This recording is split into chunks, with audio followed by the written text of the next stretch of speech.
이게 뭐예요? 이게 대체 뭐예요? 그는 상담소 앞에서 목이 터져라 외치고 있었습니다. 평생 모은 돈을 믿고 맡겼던 그곳이 하루아침에 흔적도 없이 사라져버린 것입니다. 그는 평생 가족을 위해 일하며 성실히 살아온 한 남자였습니다. 은퇴 후에는 조금은 편안한 삶을 꿈꾸며 자신과 아내의 노후를 지켜줄 든든한 무언가를 찾고 있었습니다. 하지만 세상은 언제나 그의 예상과는 다른 길을 보여주었죠. 누구보다 조심스럽게 선택했다고 믿었던 그 길이 결국 삶을 송두리째 흔들어 놓을 줄은 상상도 못했습니다. 오늘 우리가 함께 살펴볼 이야기는 평생을 모아온 돈을 지키지 못해 큰 어려움에 빠진 한 사람의 삶입니다. 그는 언제부터 잘못된 선택을 하게 된 걸까요? 그리고 그 과정을 겪으며 무엇을 다시 생각하게 되었을까요? 이야기를 시작하기 전에 구독과 좋아요로 함께 해주시면 큰 힘이 됩니다. 안녕하세요. 저는 올해 63세인 박성호라고 합니다. 평생을 성실하게 살아왔다고 자부해요. 대학 졸업 후 중견 제조업체에 입사해서 42년간 한 회사에서만 일했습니다. IMF 때도 구조조정 없이 버텨낸 회사였고, 저도 정년까지 무사히 근무할 수 있었어요. 작년 12월 정년퇴직을 했는데 마지막 출근길에는 정말 뿌듯했습니다. 퇴직금으로 1억 3천만 원을 받았어요. 적지 않은 돈이죠. 여기에 아내가 30년간 의류점을 운영하며 모은 돈 7천만 원을 합치면 총 2억 원이 있었습니다. 일반적으로 보면 넉넉한 노후 자금이라고 할 수 있겠죠. 하지만 막상 퇴직하고 나니 불안이 밀려왔어요.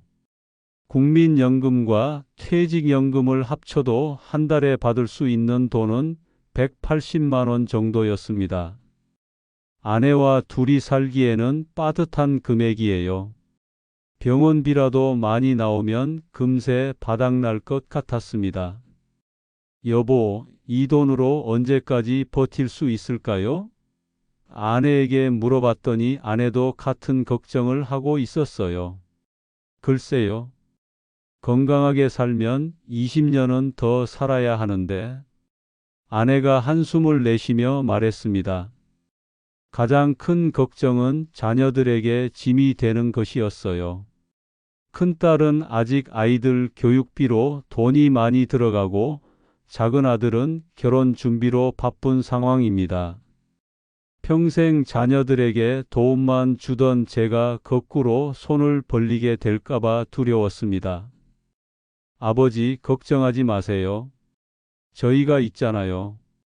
큰딸이 위로해 주었지만 속으로는 더 미안했어요.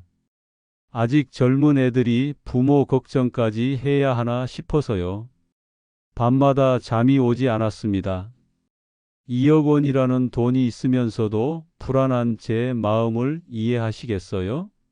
물가는 계속 오르는데 이자는 너무 낮아서 예금으로는 생활비조차 감당하기 어려웠거든요. 뭔가 방법이 있을 텐데. 매일 인터넷을 뒤져가며 노후 재테크 정보를 찾았습니다.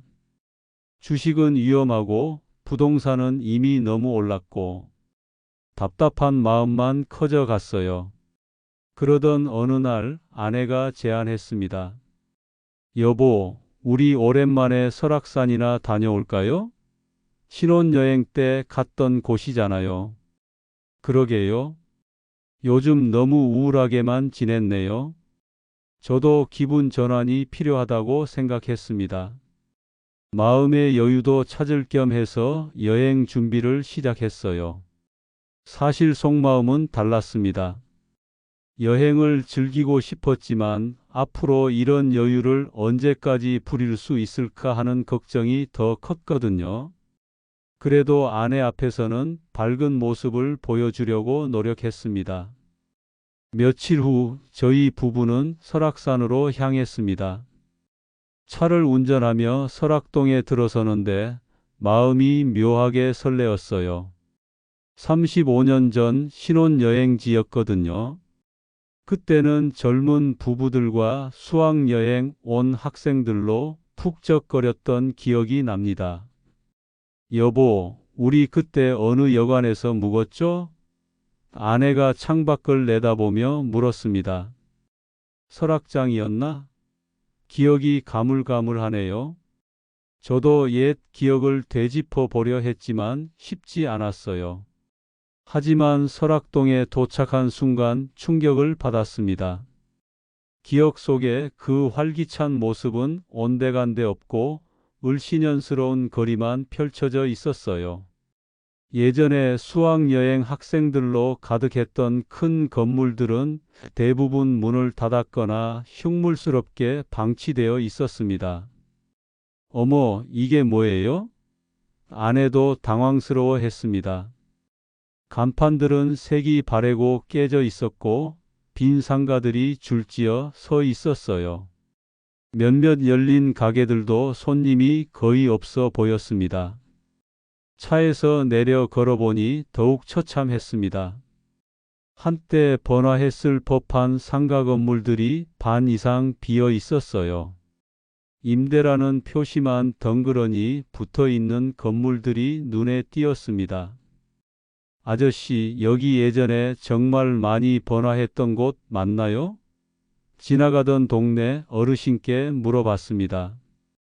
그럼요. 80년대, 90년대만 해도 여기가 얼마나 북적거렸는데 수학여행철이면 버스가 줄을 서서 기다릴 정도였어요. 지금은 이 꼴이죠. 어르신이 쓸쓸하게 웃으며 대답했습니다. 언제부터 이렇게 됐나요? 한 15년 전부터인가? 수학여행이 제주도로 바뀌고 요즘 애들은 호텔 같은데 가려고 하잖아요. 여기 같은 옛날식 여관은 찾지 않더라고요.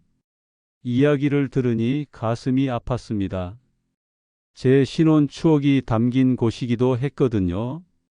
아내도 마찬가지였나 봐요. 조용히 제 팔짱을 끼고 걸었습니다. 그래도 설악산은 여전히 아름다우니까 언젠가는 다시 살아나겠죠? 제가 중얼거렸는데 속으로는 다른 생각을 하고 있었어요. 만약에 이곳이 다시 살아난다면? 이상하게도 그런 생각이 들었습니다. 지금은 이렇게 쇠락했지만 설악산이라는 천혜의 관광자원이 있잖아요. 정부에서 관광산업에 투자한다거나 새로운 개발 계획이 나온다면 이곳 부동산 가치가 다시 오를 수도 있겠다 싶었어요. 점심을 먹으러 들어간 식당에서도 사장님이 한숨을 쉬셨습니다. 손님들이 너무 없어서 장사가 안 돼요. 예전 같으면 지금쯤 자리가 없어서 기다려야 했을 텐데. 식사를 마치고 설악산 소공원 쪽으로 올라갔습니다. 그나마 이쪽은 등산객들과 관광객들이 조금 있었어요. 케이블카를 타고 권금성에 올라가서 경치를 감상했는데 역시 설악산은 아름다웠습니다. 여보, 이 경치를 보러 사람들이 안 올 리가 없는데? 아내가 감탄하며 말했습니다. 맞아요. 분명히 기회가 있을 거예요. 제가 대답했는데 이때부터 마음 한편에 희망 같은 게 생기기 시작했어요. 지금은 어렵지만 분명히 다시 살아날 수 있는 곳이라는 확신이 들었습니다. 숙소로 돌아가는 길에 여러 부동산 중개업소 간판들을 보았어요. 대부분 한산해 보였지만 그래도 몇 곳은 불이 켜져 있었습니다. 문득 이런 때가 투자 기회일 수도 있겠다는 생각이 스쳤어요. 설악산에서 돌아온 지 일주일쯤 지났을 때였습니다. 집에서 신문을 보던 중 한 광고가 눈에 띄었어요. 설악 온천 호텔 분양 마이너스 정부 인허가 완료, 안정적 월세 수익 보장이라는 제목이었습니다. 이게 뭐지? 자세히 읽어보니 설악동에 새로 지어질 온천 호텔의 객실 분양 광고였어요. 연 810% 수익률 보장, 20년간 위탁 운영이라는 문구가 적혀 있었습니다. 며칠 전에 본 쇠락한 설악동 모습이 떠올랐습니다. 그런데 정말로 그곳에 새로운 호텔이 들어선다고 궁금해서 상담 전화를 걸었어요. 안녕하세요. 설악 온천 호텔 투자 상담실입니다. 친절한 여직원 목소리가 들렸습니다. 신문 광고를 보고 전화 드렸는데요. 상담을 받을 수 있을까요? 네, 물론입니다. 혹시 언제 시간이 되시나요? 저희 팀장님께서 직접 상담해 드릴 수 있습니다. 다음 날 약속된 시간에 상담소를 찾았습니다. 생각보다 깨끗하고 체계적으로 꾸며진 사무실이었어요. 벽에는 설악산 주변 지도와 호텔 족감도가 크게 걸려 있었습니다. 안녕하세요. 박성호 선생님이시죠? 저는 투자 상담팀장 윤재현입니다. 30대 후반쯤 되어 보이는 남자가 정중하게 인사했습니다. 정장을 말끔하게 차려입고 말투도 신뢰가 갔어요. 네, 반갑습니다. 광고를 보고 궁금해서 왔습니다. 윤재현 팀장은 친절하게 자리를 권하더니 호텔 족감도를 펼쳐 보였습니다. 선생님, 이게 저희가 설악동에 건설 예정인 설악 온천 호텔입니다. 지하 3층, 지상 15층 규모로 총 200개 객실을 갖춘 대형 호텔이에요. 족감도를 보니 정말 웅장해 보였습니다. 온천도 있다고 하던데요? 네, 맞습니다. 설악동 지역 천연 온천수를 활용한 스파 시설을 갖추고 있어요. 요즘 온천 관광이 인기잖아요. 설악산 관광과 온천을 동시에 즐길 수 있는 복합 리조트 개념입니다. 그런데 설악동이 요즘 많이 어려워 보이던데요. 바로 그게 기회입니다. 윤재현 팀장이 자신감 있게 말했습니다. 지금이 바닥이라고 보시면 돼요. 정부에서 설악산 관광 활성화 사업에 대대적으로 투자하기로 했거든요. 도로도 확장하고 관광 인프라도 새로 구축할 예정입니다. 그러면서 여러 서류들을 보여주었어요. 정부 관광공사 자료, 강원도청 개발 계획서, 건축 허가증 같은 것들이었습니다. 제대로 된 사업 같아 보였어요. 투자는 어떤 식으로 하는 건가요? 객실 단위로 분양합니다. 한 객실당 1억 6천만 원인데 저희가 20년간 위탁 운영하면서 연 810% 수익률을 보장해 드려요. 매월 정해진 날짜에 수익금을 입금해 드립니다. 계산기를 두드려 보니 1억 6천만 원 투자해서 연 10%면 1년에 1,600만 원, 한 달에 130만 원 정도 받을 수 있었습니다. 제 월급보다도 많은 금액이었어요. 정말 수익률이 보장되나요? 네, 계약서에 명시됩니다. 만약 약속한 수익을 못 드리면 저희가 책임지고 보상해 드려요. 이미 1차 분양에서 80% 이상 완판됐습니다. 워낙 인기가 좋아서요. 윤재현 팀장이 보여준 분양 현황표를 보니 정말 많은 객실이 이미 팔린 상태였습니다. 이렇게 인기가 좋다면 수익성이 검증된 것 아닌가요? 맞습니다. 투자하신 분들도 대부분 만족해하고 계세요. 특히 은퇴하신 분들이 노후 안정 수입원으로 많이 찾으시거든요. 마음이 점점 기울어졌습니다. 안정적인 월 수입, 정부 지원 사업, 검증된 투자처. 모든 조건이 제가 원하던 것과 딱 맞아떨어졌어요. 한 번에 여러 객실 투자도 가능한가요? 물론입니다. 오히려 권해드리고 싶어요. 3개 객실을 투자하시면 월 400만 원 정도 수익이 나오거든요. 노후에 충분한 금액이죠. 집으로 돌아가는 길에 마음이 복잡했습니다. 정말 좋은 기회 같은데 4억 8천만 원이라는 큰 돈을 투자하는 것이 맞을까요? 하지만 이런 기회가 다시 올까 싶기도 했습니다. 집에 돌아와서 아내에게 상담 내용을 설명했습니다. 아내의 반응은 예상했던 대로 부정적이었어요. 여보, 그게 정말 괜찮을까요? 우리가 가진 돈을 다 넣는 거잖아요. 아내가 걱정스러운 표정으로 말했습니다. 하지만 이런 기회가 흔히 오겠어요? 매월 400만 원씩 나온다면 우리 노후는 걱정 없을 텐데요. 그래도 너무 위험해 보여요. 혹시라도 사기면 어떡하죠? 사기라니요? 정부 인허가도 다 받았고 이미 많은 사람들이 투자했다고 하던데요. 그리고 설악산이 어디예요? 관광지로서 가치가 없을 리 없잖아요. 며칠간 부부 사이에 의견 차이가 있었습니다. 하지만 저는 점점 확신이 서기 시작했어요. 윤재현 팀장에게서 받은 자료들을 계속 들여다보니 정말 탄탄한 사업 계획 같았거든요. 여보, 생각해봐요. 우리가 지금까지 모은 돈 2억 원으로 평생 살 수 있을까요? 물가는 계속 오르는데 은행 이자로는 생활비도 안 나와요. 아내도 그 말에는 동의했습니다. 그건 그런데, 그리고 우리 아이들 생각해봐요. 큰딸은 아직 애들 교육비로 힘들고 작은 아들은 결혼 준비하느라 바쁜데 우리가 나중에 손 벌리게 되면 얼마나 미안하겠어요.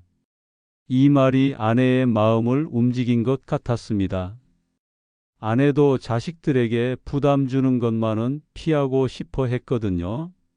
정말 안전한 투자가 맞나요? 그럼요.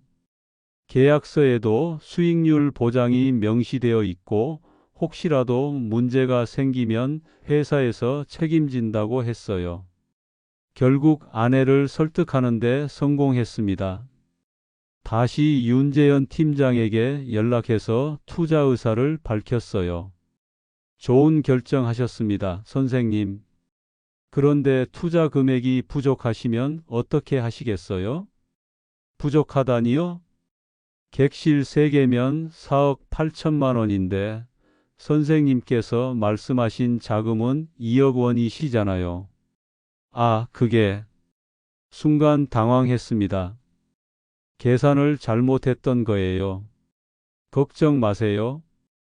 요즘 많은 분들이 대출을 활용하십니다. 담보 대출 받으시면 충분히 가능해요. 수익률이 대출 이자보다 훨씬 높으니까 오히려 이득이죠. 윤재현 팀장이 친절하게 대출 방법까지 알려주었습니다. 집을 담보로 하면 2억 8천만 원 정도는 쉽게 대출받을 수 있다고 했어요. 대출 이자는 연 4% 정도인데 저희 수익률은 최소 8%니까 실제로는 4% 이상 순수익이 나는 셈입니다.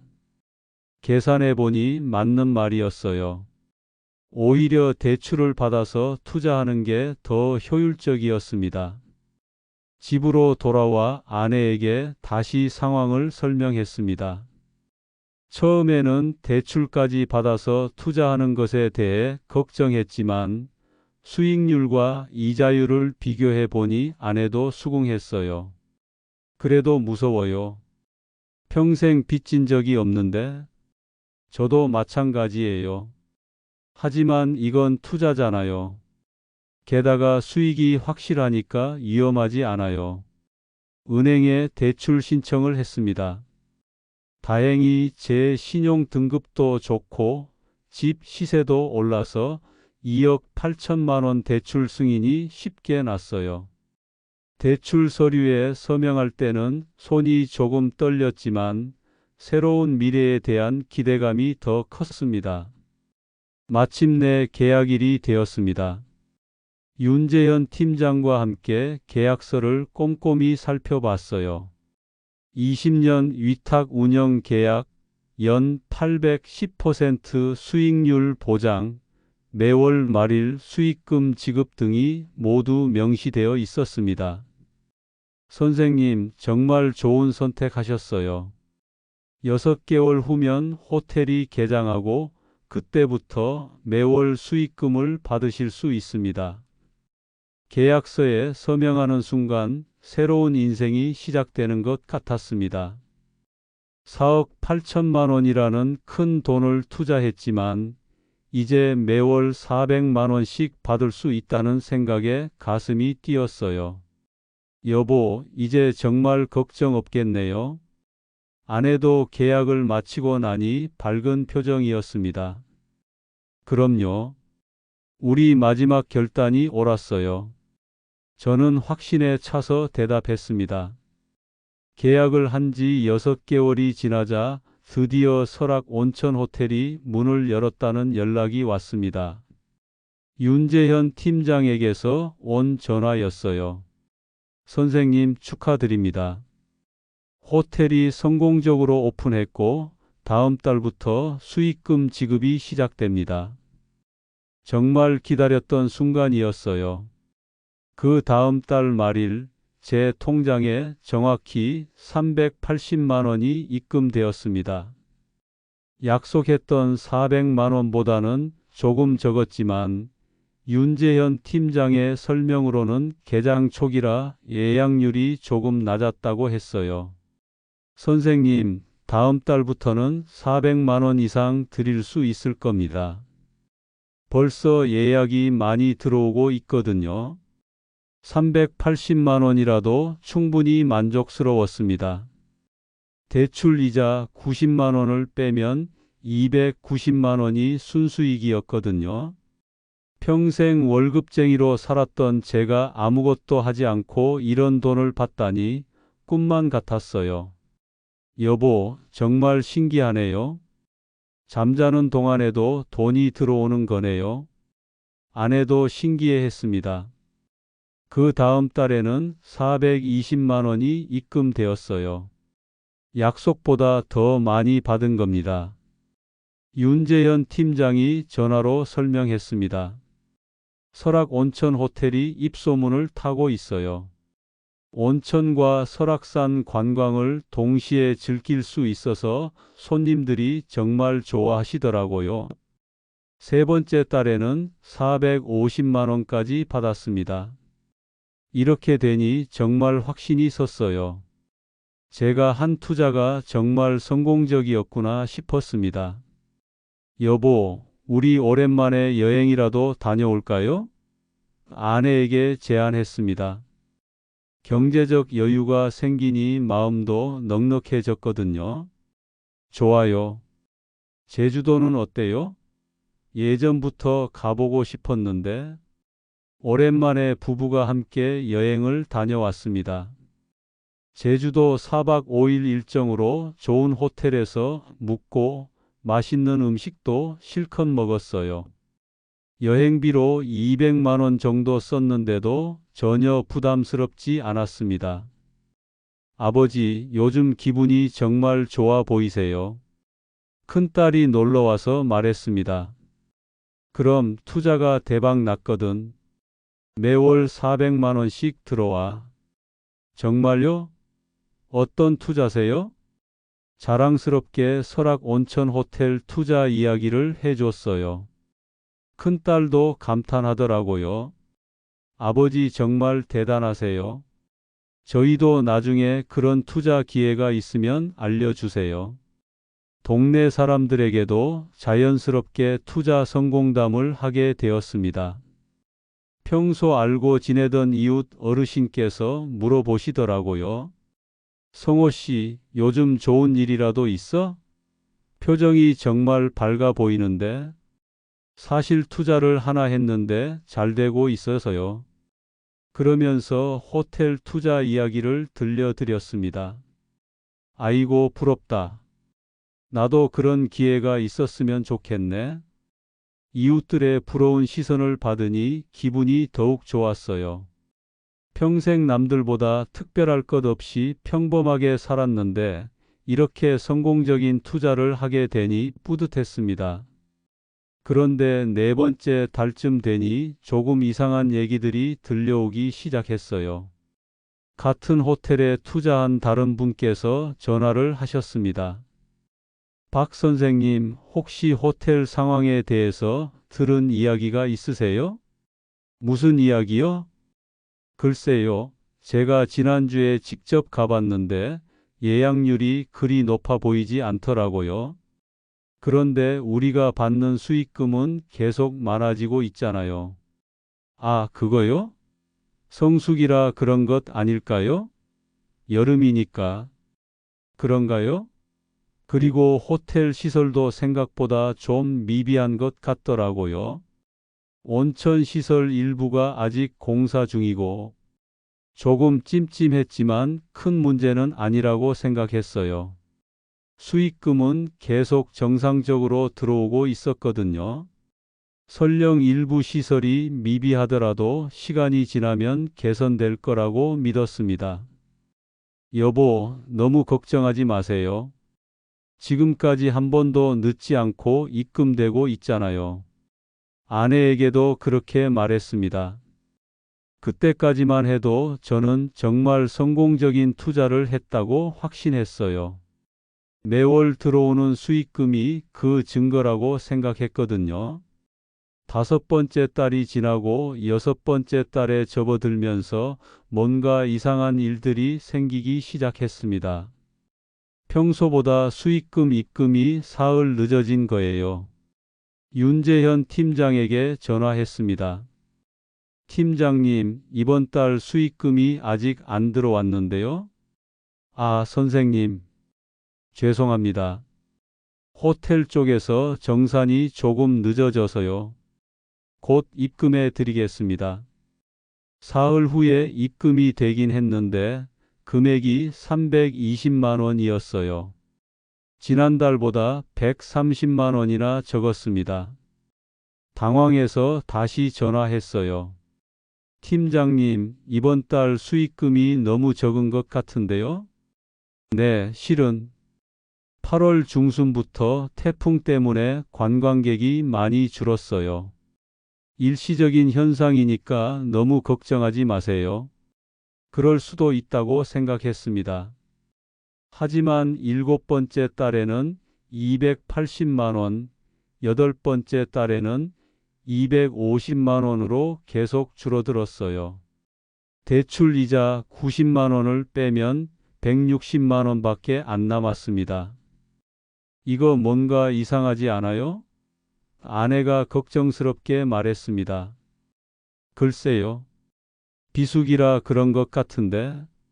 저도 불안하기 시작했지만 애써 태연한 척 했어요. 그러던 어느 날 같은 호텔에 투자한 김 선생님께서 급하게 전화하셨습니다. 박 선생님, 큰일 났어요. 제가 어제 호텔에 직접 가봤는데. 무슨 일인데요? 호텔 상태가 말이 안 돼요.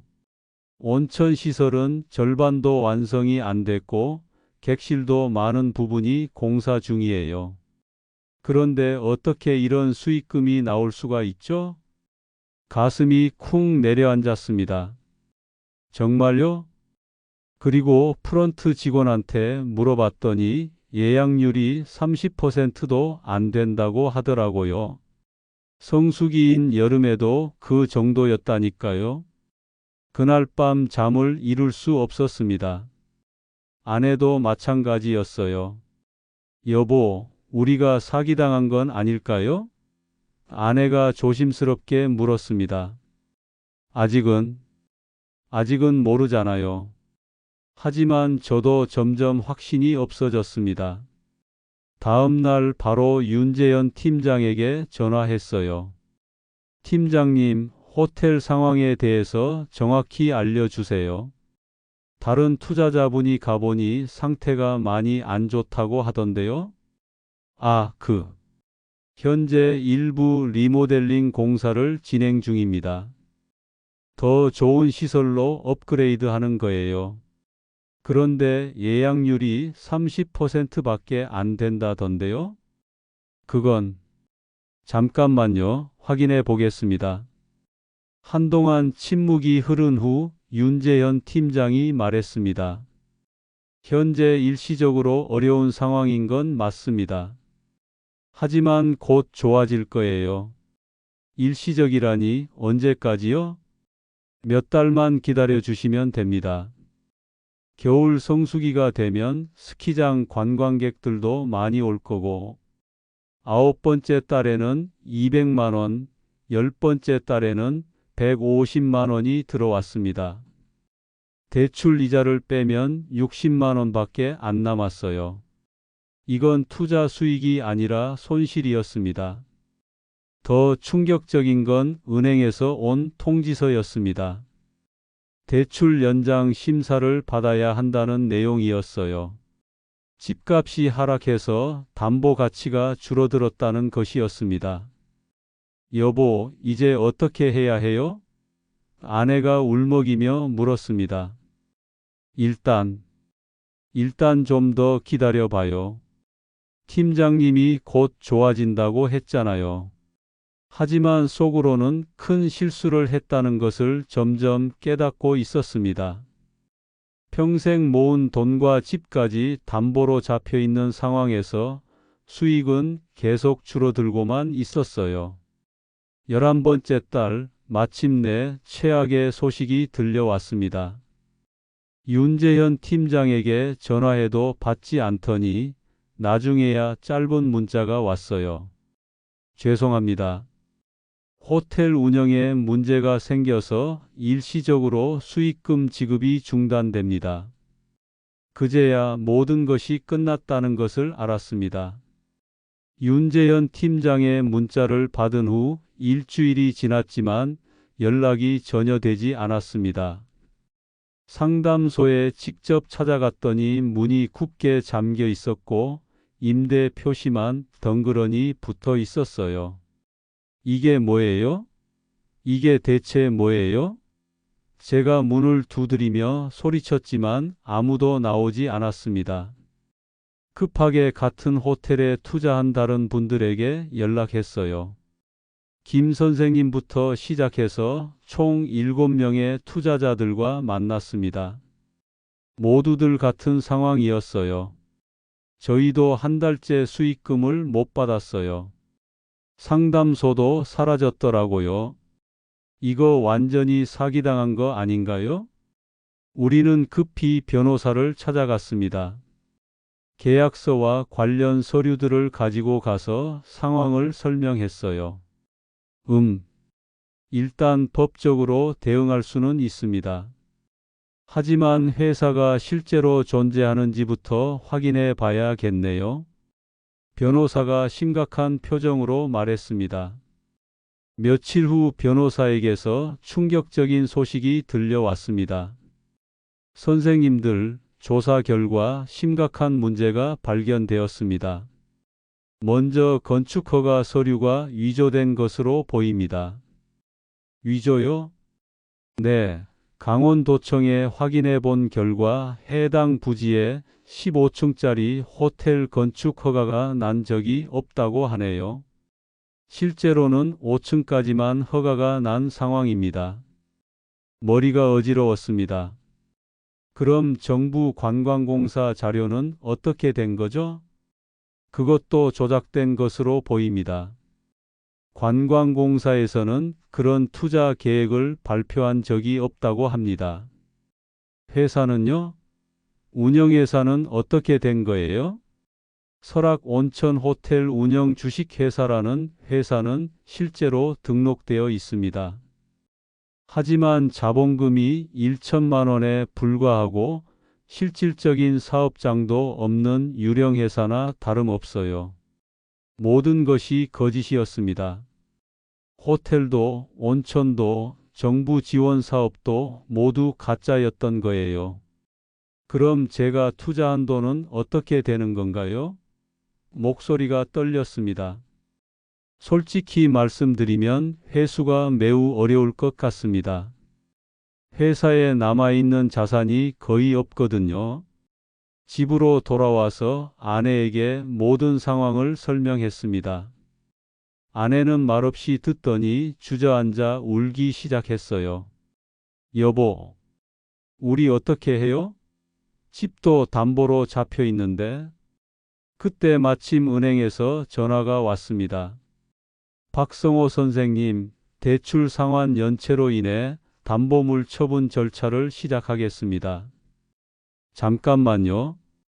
조금만 기다려 주시면 안 될까요? 상황이 이미 3개월째 연체 상태입니다. 더 이상 기다릴 수 없습니다. 대출 상환일이 다가왔지만 돈이 없었어요. 투자한 돈은 모두 사라졌고 매월 들어온다던 수익금도 끊어진 지 오래였습니다. 퇴직금으로 받았던 1억 3천만 원도 이미 생활비로 많이 썼고요. 여보, 우리 이제 정말 집을 잃는 건가요? 아내가 절망적인 표정으로 물었습니다. 일단 아이들한테 도움을 요청해 볼게요. 하지만 마음이 너무 무거웠어요. 평생 자식들에게 짐이 되지 않겠다고 다짐했는데 큰딸에게 전화했습니다. 딸아, 아버지가 큰 실수를 했다. 상황을 설명하자 큰딸은 놀라면서도 위로해 주었습니다.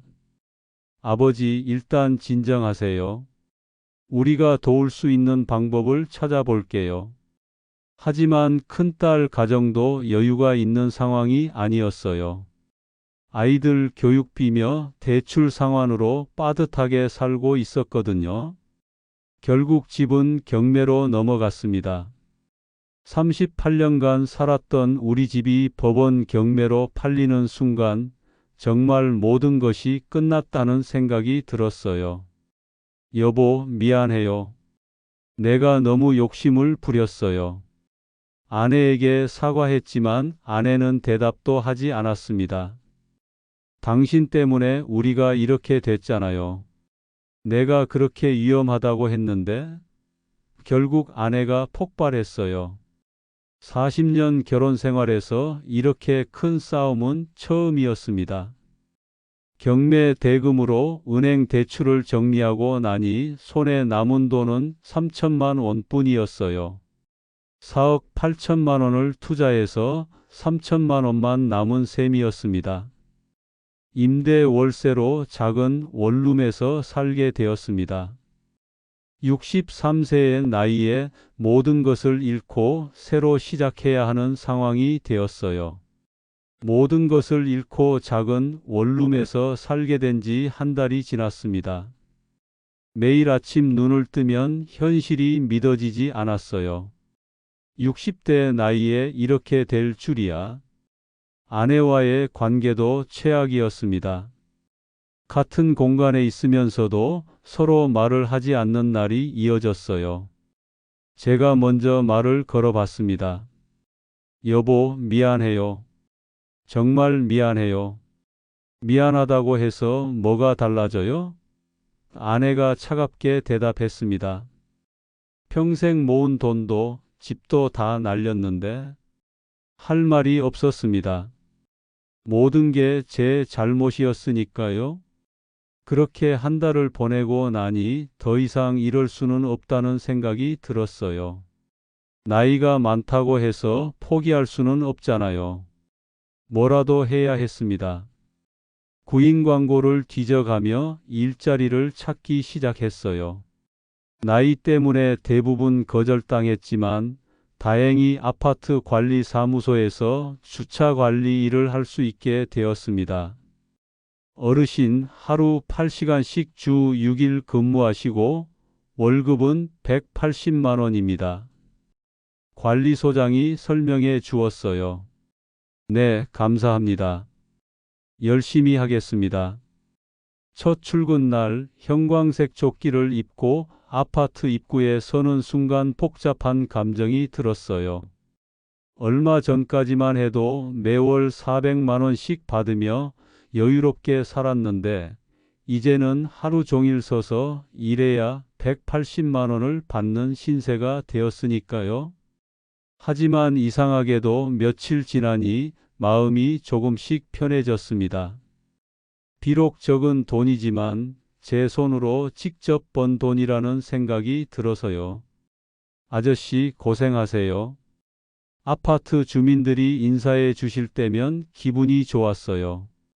누군가에게 도움이 되고 있다는 느낌이었거든요. 한 달 후 첫 월급을 받았습니다. 180만 원.